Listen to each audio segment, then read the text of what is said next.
Hey guys, it's Super Bowl Sunday. How exciting, huh? Today's always an exciting day. Getting ready at 6:18 Eastern Time for kickoff of Super Bowl 54, 49ers Chiefs. Let's go 49ers. Only reason I'm rooting for the 49ers, got a $50 bet with Quinn, my mailman. Anyway, looking through the comments yesterday from yesterday's video of the Dayton generator, got a lot of good comments. Thank you very much. Lawrence, Lawrence Carroll, I don't think I have that Recoil starter with the ball bearings in stock. I'm sorry. I hate those things anyway. But you can find them on eBay very easily. If you want, I'll find it for you on eBay and send you the link. Shout out to Ellis Mowers, who's been following me along my Instagram as well as YouTube. He asked me, "Hey Henry, where'd you get that push button to that thing?" And I said, "Are you kidding me? They have them on eBay." But I didn't get mine on eBay. As you can see, it's all worked out. I was lucky because actually the long cable, if you will, it's a wired spiraled cable that goes all the way down, has a spring right over here, and then that pin goes right in the hole. That's how it works, right? And then you screw the button right onto the coil wire, right? It had the assembly in here. It was just missing the button. Without the button, it's not gonna push the thing down. See? So now this thing works great. Where did I get the button from? My LT1000 that doesn't have the deck. The reason why I never put a deck on here is because the guy that I got this from, or wherever, it's been so long I don't even remember where I got this from, but I got it for free, I believe. Anyway, it didn't have a deck, right? But then when I attempted to put an extra deck on here before, I looked underneath. The guy had removed everything there is connected to the deck. The entire lifter assembly, hangers, rods, everything. And I've taken a few of these apart completely. Tear down. It must have taken him all day just to remove that stuff. It'll take 5 days to put them back on again, even though I might have most of the parts, but I'm not 100% sure. So I just never put a deck on here. Maybe one day when I run out of things to do, yeah, right, I'll try to put a deck on here. But anyway, this one had the button, right? This one actually had a decent assembly. It's missing the teeth to hold it, you know? Like I said, he took everything apart with the exception of this lever. Anyway, that cable rod is still in here, along with the pin. I just unscrewed the button out of here, put it on that one. Fixed. I'm not going to use this as a deck anyway, you know?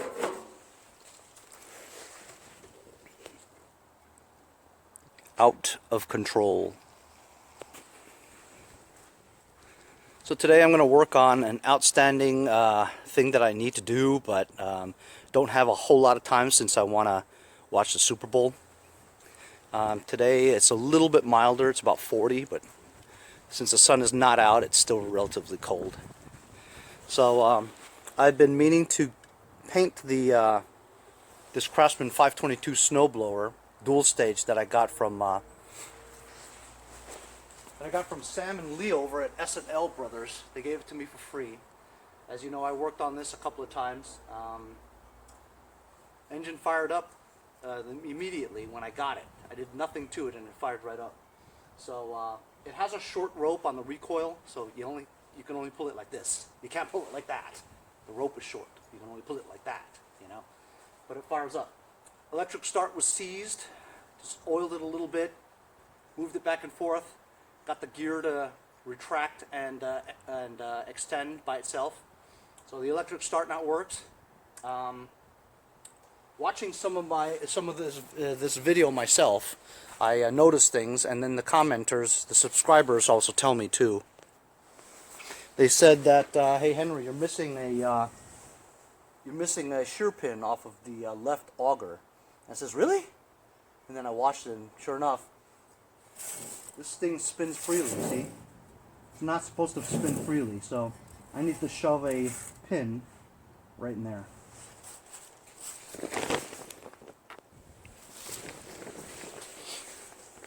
is a brand new shear pin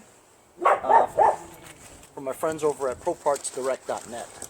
They send me a lot of supplies in the past. They stopped sending me stuff recently.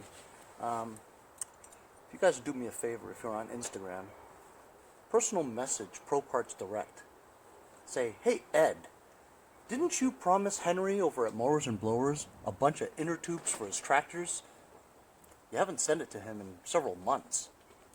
Are you ignoring him? Maybe they'll send me some inner tubes for my tractors. I need about 10. Anyway, so you just, these are 7/16 open-ended. And basically I'll look at this one over here, and that one's like that. So it's so easy to install, just slip it through the hole there. Put the nut back on. Hold one end with a 7/16 wrench. You can tighten the other end. Right, Boba? Right, Daddy. Hey, your voice sounds very much like my alter ego. Well, you can only do one voice. Yes.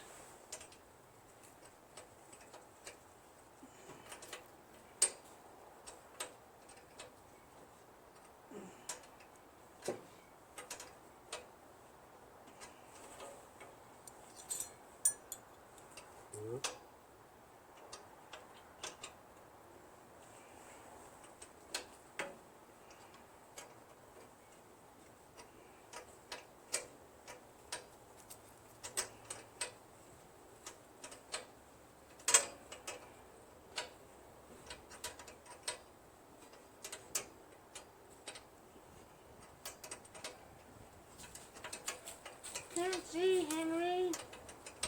Well, I'm almost done, okay? You get the picture. Here we go.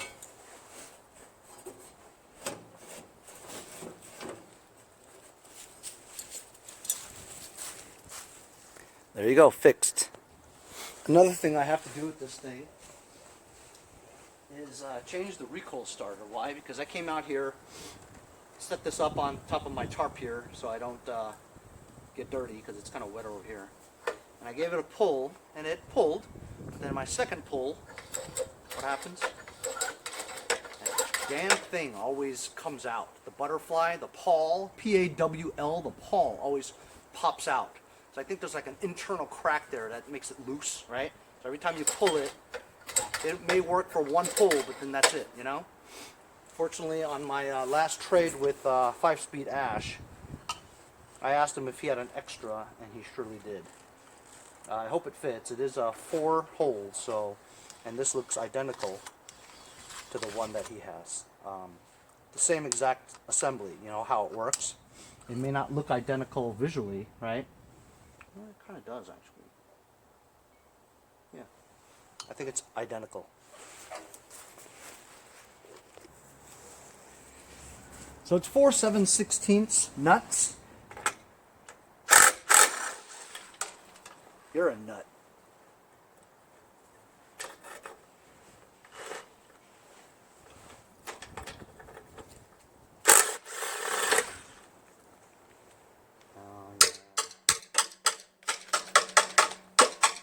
Always gets stuck in there, man. Damn.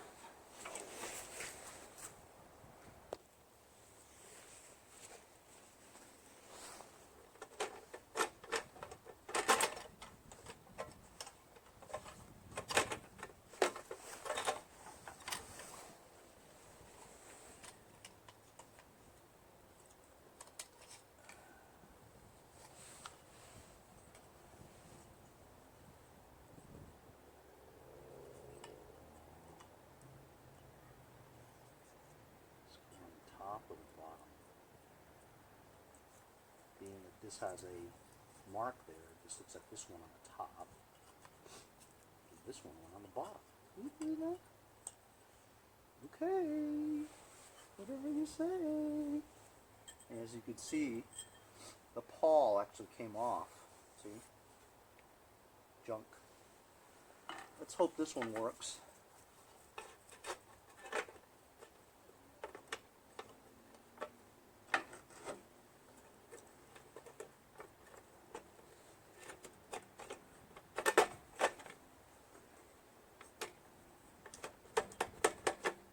good.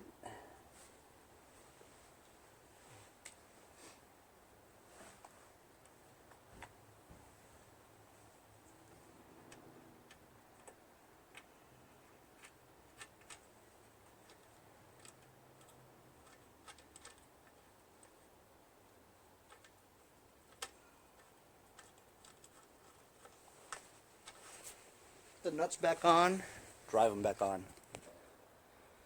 Okay, we got it all now. Let's give her a pull and see what happens.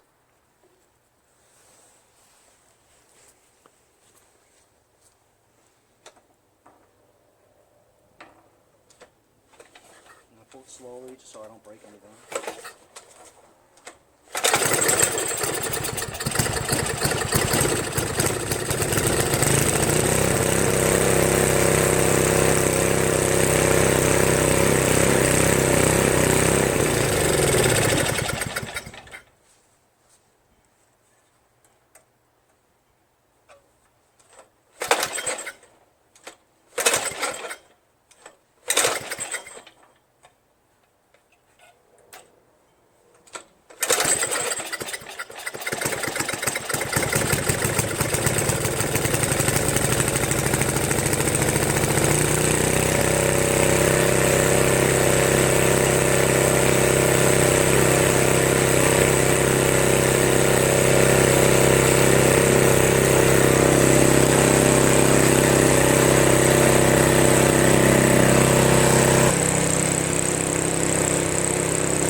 So it runs in the middle.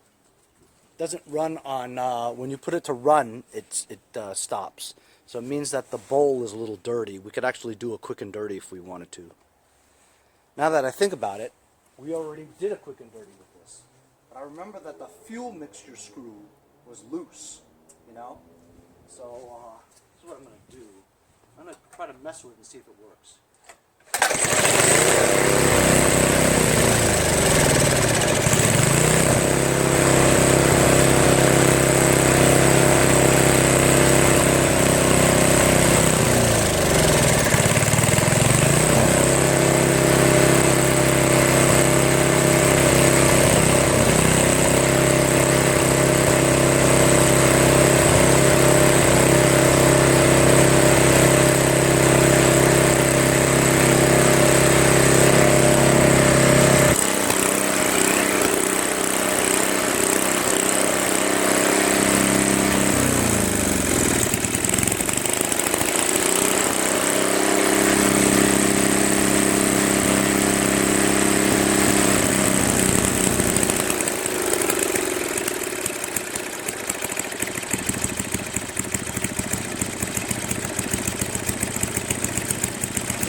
That's all it was. It was the air fuel mixture. You want to lean it out or make it more rich to allow it to run on full run as opposed to middle choke. You know what I mean? So this is the carburetor, which was kind of old. It actually has a fuel-air mixture screw on the bottom where you can adjust it. Problem is with the vibration sometimes, right? That screw may still move a little bit, right? And come out of adjustment that you don't want. But usually just take the screw off, pull the spring more, pull it out more, right? And then stick it back in, and then it should hold the spring in place. So this is, it was fine. It just needed a slight adjustment. So you know what I'm going to do is there's a lot of rusted bolts here, right? I mean, the thing just is rusty, you know, so I want to give it a coat of gray paint. I could simply just go over the whole thing with the gray paint, right? I bought a can of $2. It was a clearance because I think they're used or something. Anyway, this is like a full can, so I got this for $2. It's a pretty good deal. The color is a little darker than I want it to be, but you can never really duplicate it exactly. And I kind of like the fact that these stickers are still kind of good. Like that sticker there, this sticker here is still okay. And up to here, where it says 2-stage, still looks alright, you know. I'm going to kind of mask it up and then go over it.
Thought I'd start up the old generator just to make sure everything worked right. First pull, boom. Awesome, man. Now I'm gonna bring this to the backyard.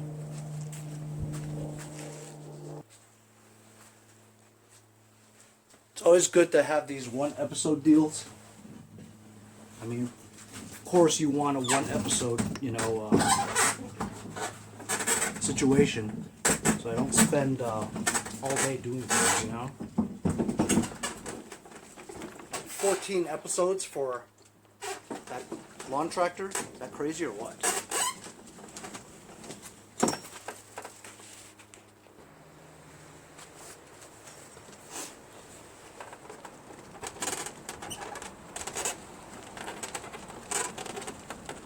So it's February 2nd.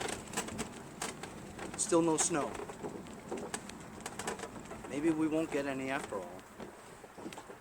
Got like 12 snowblowers that I was ready to sell. I might have to just give them away. Hey?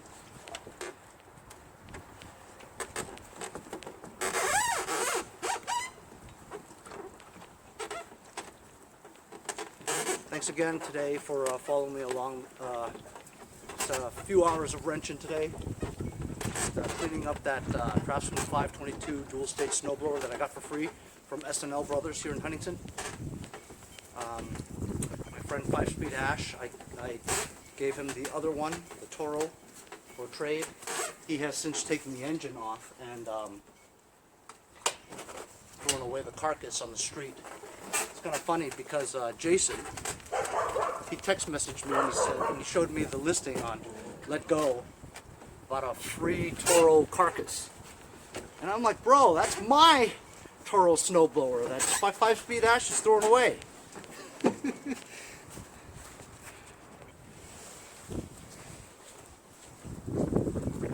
So for you longtime followers, you've always heard about the same type of music when I do my time lapse. The reason behind that is, for YouTube, for you to be monetized, you can't use music that's copywritten. So that's why most YouTubers that are not super big shots, you know, which I'm not, we use what's called royalty-free music. So there's a website called bensound.com. They have all kinds of royalty-free music for your videos, for your YouTube videos. All you have to do is just give them credit for it by putting a link in their description. So for you new YouTubers out there and you want to use music, and if you have at least 4,000 viewing hours a year and at least 1,000 subscribers, and you're being monetized, but you notice that when you have some videos that have music in it, they tell you that you're not being monetized. Well, that's because you're using music that's copywritten. Like, you can't use music from Justin Bieber or Justin Timberlake or, you know, Taylor Swift or anything like that because it's copyrighted. So you have to use music that nobody's ever heard of. And that's why you've heard the same music over and over again on my time-lapse videos. Well, I just downloaded a few new ones, so here's some newer tunes for my time-lapse.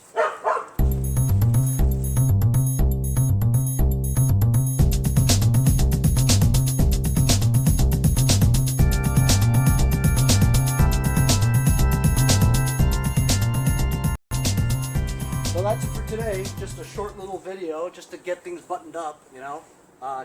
Tested my generator once again, and it works fine, just as I hoped, and fired right up on the first pull, and we parked it in the back over here. This snowblower, we changed the recoil starter real quick, 4 bolts, put it right on there, starts up great. Adjusted the fuel air mixture screw, painted the auger area. It was all full of rust, and I painted it black with that 98-cent quick color I got from Home Depot. And we have the gray spray paint that I sprayed over here. As you saw, I only sprayed the front auger area, not so much the body of it, the square body of it, because the square body of it is not really that rusty. I did spray a little bit on the back over there, but everything else looks pretty good, you know what I'm saying? So also the chute, I sprayed the inside, it was very rusty, and so now it looks, you know, not really the same color, but sure better than the rust, you know. So as you know, I also masked the stickers, and then I took a razor blade and I went over it, the corners, and I guess it's dry enough to remove them, so I'll show you. I might as well remove them now before I put it away. It's been drying for about 20 minutes, so it should be relatively. So as you saw, I removed the masking tape from the stickers, kept the stickers intact. I really don't feel like taking this all apart because it looks like just a bunch of spaghetti, but I'll probably do it sometime later. By no means was this a professional job, you know. I didn't do that much grinding, didn't do any sanding whatsoever. I just wanted to make it a little bit better than it did before. Cover up the rust spots is all I wanted to do. I was just going to give this away for like $50 as is, you know what I'm saying? But I just kept on going and going because it was all fixable, you know? For it to be tuned to the way it's running right now, for the auger to simply put a shear pin in there, it just took no effort at all, you know? And to change the recoil starter, you know, you took it from something that's a piece of junk, rusty piece of junk that didn't work well, right? And probably, you know, sold it for $50 as is or something like that. Not that anybody would even buy it for $50, you know? But now we've repaired the electric start. We've got it tuned right so it runs well. We've got a new recoil starter, and we painted some of the rusty spots just to make it look a little bit better, you know. Preserved the stickers by covering it up just before you spray. You know, you made it that much better, you know, and it didn't take very long at all. So while something that might be worth only $50 or $25, you know, maybe now I'll get $100, $125 for it, you know, for the right person on the right day when they're announcing a big snowstorm, you know what I mean? And if not, you know, this thing works well. I could probably take these chains off and put it on another snowblower that I want, you know? But anyway, that's just tinkering for a little bit. Enjoy the Super Bowl, fellas. Go 49ers. Cha-ching! See you guys next time on Mowers and Blowers.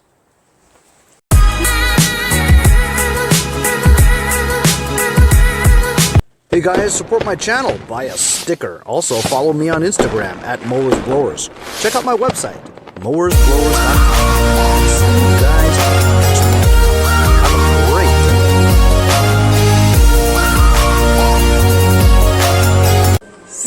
us next time on Mowers and Blowers.